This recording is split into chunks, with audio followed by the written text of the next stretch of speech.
શાળા છે સુંદર મારી, પ્રાર્થનાના સુરે શોભનારી એવી શાળા છે સુંદર મારી. મારી શ્રી સોલંકીવાસ પ્રાથમિક શાળા એટલે શિક્ષણ, સંસ્કૃતિ અને સંસ્કારનું ત્રિવેદી સંગમ, જ્યાં શિક્ષણ સાથે સંસ્કૃતિ અને સંસ્કાર પણ આપવામાં આવે છે. આજે આ શાળામાં ધોરણ 8 વર્ષ ક્યારે પૂરા થઈ ગયા કંઈ ખબર જ ન પડી. જાણે આંખના એક પલકારામાં 8 વર્ષ વીતી ગયા એવું લાગે છે. ત્યારે ધોરણ 8ના વિદ્યાર્થીઓ માટે રાખેલા આજના કાર્યક્રમને વિદાય સમારોહ કરતા તો હું દીક્ષાંત સમારોહ કહેવાનું વધારે પસંદ કરીશ, કેમ કે વિદાય હંમેશા વહમી હોય છે. પછી એ કોઈ પણ પ્રકારની વિદાય હોય, એક બાપ પોતાની દીકરીને સાસરે વળાવતા આપતી વિદાય, છોકરો પરદેશ કમાવા જતો કે પછી એક વિદ્યાર્થી શાળા કે કોલેજમાંથી લીધી વિદાય, જ્યારે એક બાપ પોતાની દીકરીને સાસરે વળાવે ત્યારે તેની એક આંખમાં દુઃખના આંસુ હોય છે કે પોતાનો કાળજાનો કટકો આજે પોતાનાથી દૂર થઈ રહ્યો છે, જ્યારે બીજી આંખમાં હરખના આંસુ હોય છે કે પોતાની દીકરી આજે પોતાના નવા પરિવાર સાથે એ નવા જીવનની શરૂઆત કરી પ્રભુતામાં પગલાં માંડશે. એ જ રીતે જ્યારે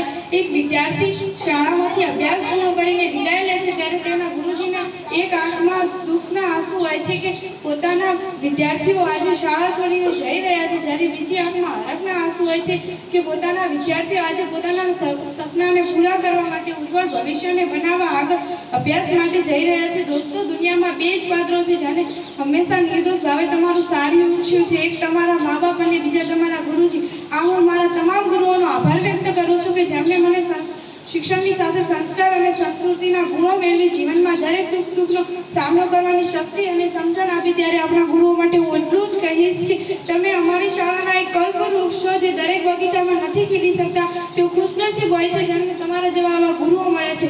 છેલ્લે આ મારી શાળામાંથી વિદાય લેતા એટલું જ કહીશ કે એક દીકરી જેમ સાસરે ગયા પછી પોતાના બાપના આંગણાને ક્યારેય ભૂલી શકતી નથી, તે જ રીતે હું મારી આ શ્રી સોલંકીવાસ પ્રાથમિક શાળાને ક્યારેય ભૂલી નહીં શકું.